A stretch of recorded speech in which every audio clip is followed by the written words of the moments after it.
Hello everyone, this is Robert Lee, and this is the My Type 2 podcast videocast.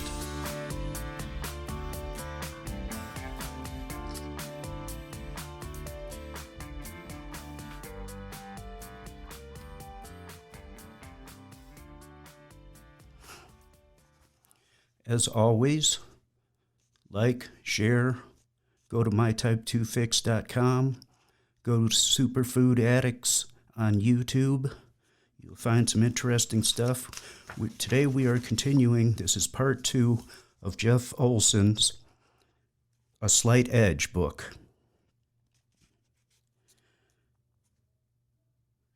Here's the first star in chapter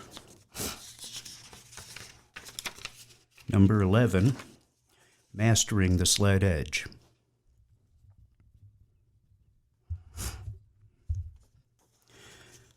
All that's required is taking the first step. Now, what he means by that is people will procrastinate and put things off to the last minute or until it's sometimes just too late. So his message is get things going now. Next starred item is you can step back onto the path of mastery anytime you want. In other words, if you have one failure or something, keep going. Learn from it. Don't beat yourself up too much.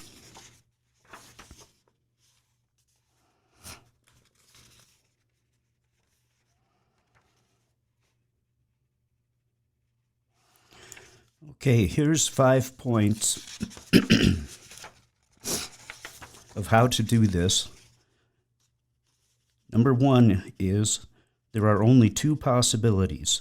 Either you let go of where you are and get to where you could be, or you hang on to where you are and give up where you could be.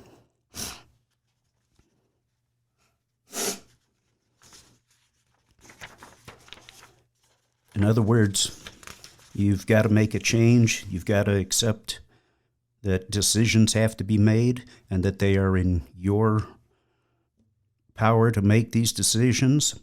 You just have to make them, follow through, which is, again, why the course, My Type 2 Fix, gives you a lot of tools to work with to help keep you going. Another starred item is when you side with the slight edge, you always win. In other words, it's just a practical way of advancing. As we said, we want to give you every tool possible, and I believe this is a strong one.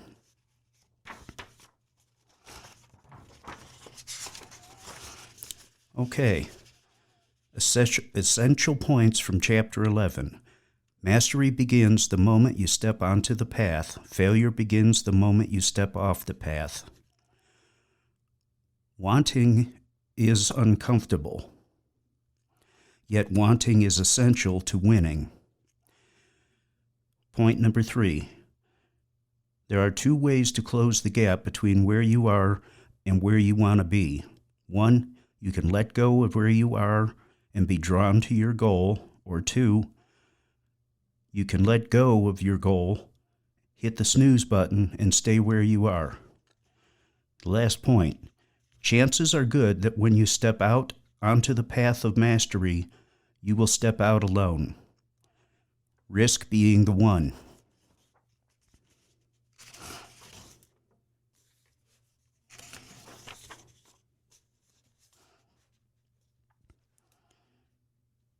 Be here actively immersed in the process 1 year from now. See, that's another point we make is give this a year, not 30 days. The 30-day gig is just a marketing gimmick, and it's a trap. Because any of these programs that are 30 days, trust me, will be hitting you with, oh, you need to keep doing this. It's basically a good sales pitch. Okay, this is a long star. Book smarts, street smarts, learning by studying, learning by doing.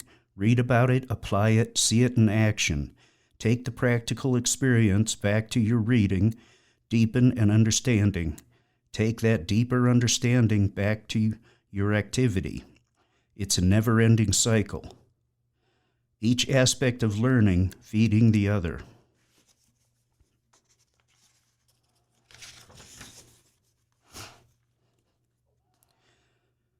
The principal aim in self-investment is to train how you think and what you think. There's a lot of involvement.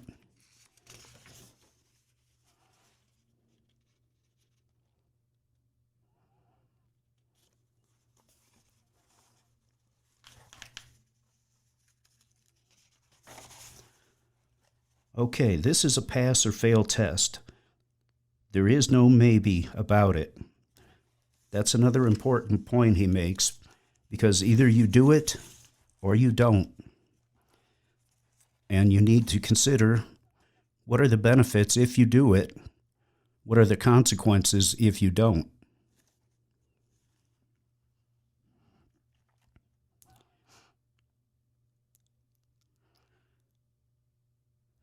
Here he talks about your powerful allies that you have. They are momentum, completion, reflection, and celebration.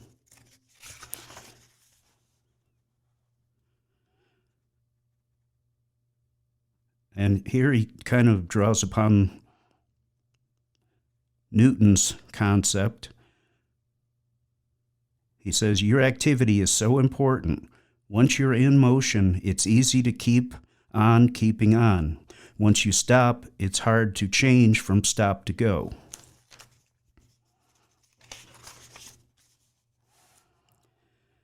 Let it go and let it flow.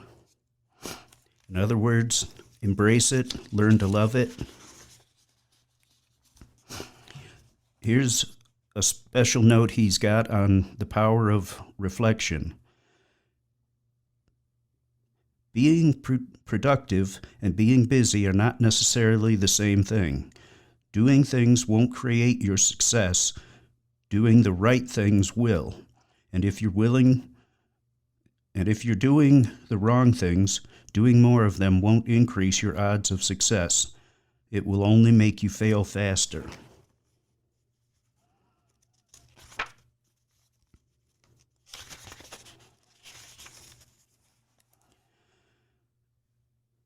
Okay, another star here. The way a behavior turns into a habit is by repeating it over and over and over again until it becomes automatic. And that is exactly what we try to build into the My Type 2 Fix course, is to get you to the point where you do the right things without even thinking about it. Okay, here's another one he's got. Whatever the price you pay, there's a bigger price to pay for not doing it than the price for doing it.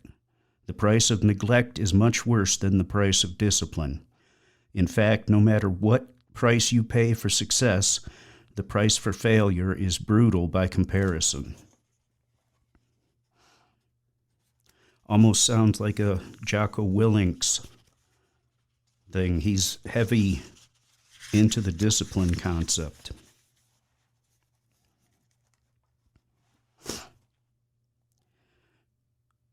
Chapter 16, 3 Steps to Your Dream.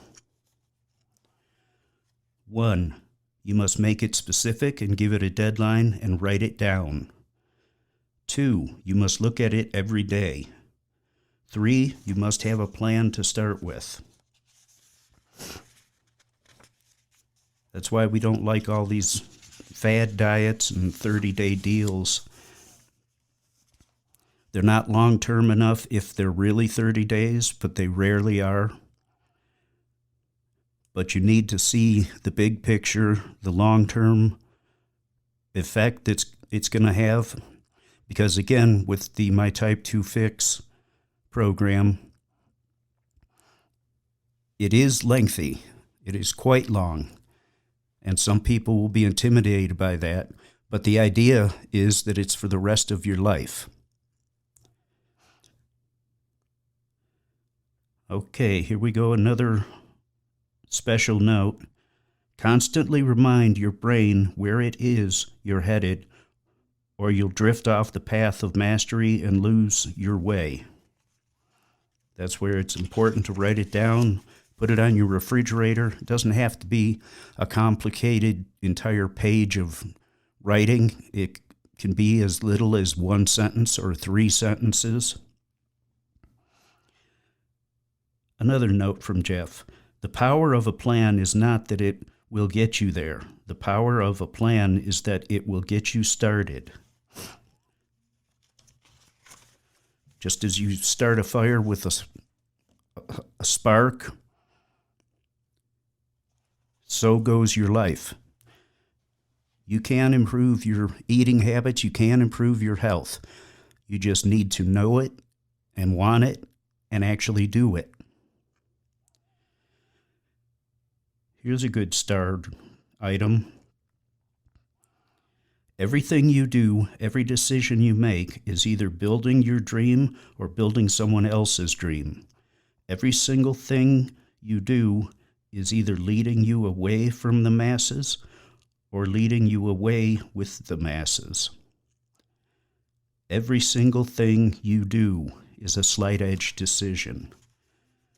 Make everything positive to your advantage.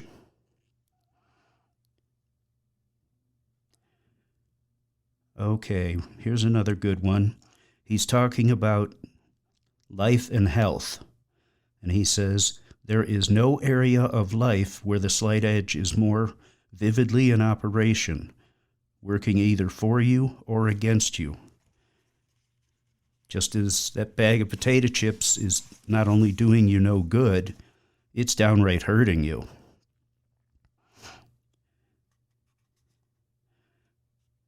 He often talks about taking action, and here's an instruction. Do one simple daily discipline in each of these 7 key areas of your life. Your health, most important, your happiness, your relationships, your personal development, your finances, your career, and your impact that forwards your success in each of those areas.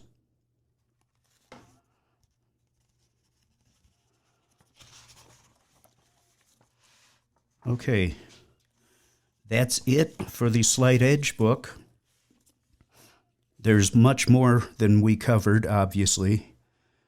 That's just what they call a teaser. But I believe it would be a very helpful book for all of us.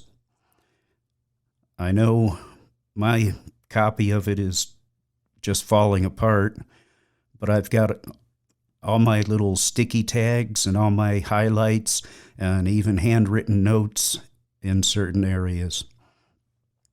It was a fantastic tool, one of 2 books. Again, the other was The Power of Habit by Charles Duhigg.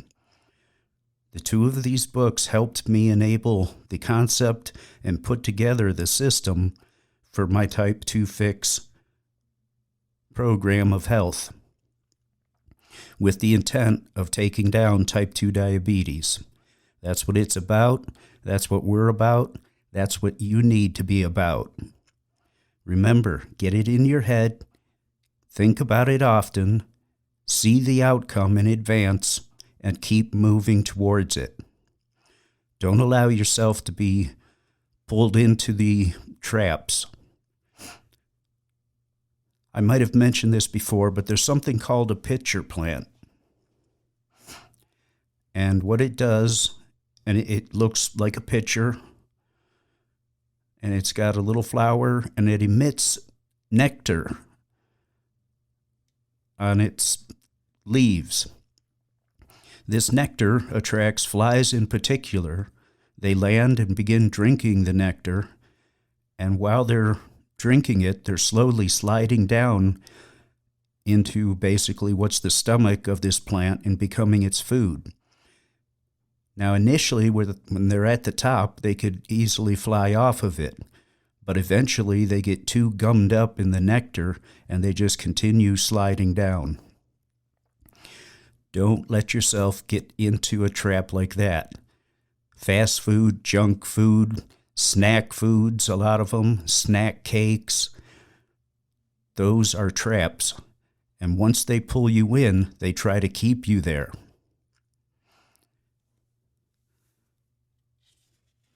So, that's it for today. Thank you, and get started.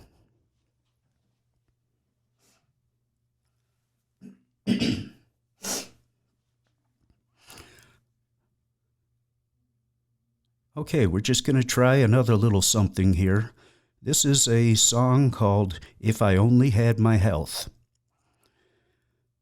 You might recognize it in a sense. That's why we didn't use music, because we didn't want to get sued. But here it goes. I'm not much of a singer, but we'll give it a try. When you're a diabetic, you can't be apathetic. Your health is your true wealth. Just because my heart's still beating doesn't mean I should be cheating. If I only had my health, I would eat a lot more produce. My LDL I'd reduce and do it all with stealth. I would eat both nuts and seeds, get help from family, if I only had my health. Oh, picture me as so healthy. My A1C is low. My doctor says, way to go. There's no caveat. How sweet. I could spend a couple hours with the grandkids picking flowers and put them on a shelf.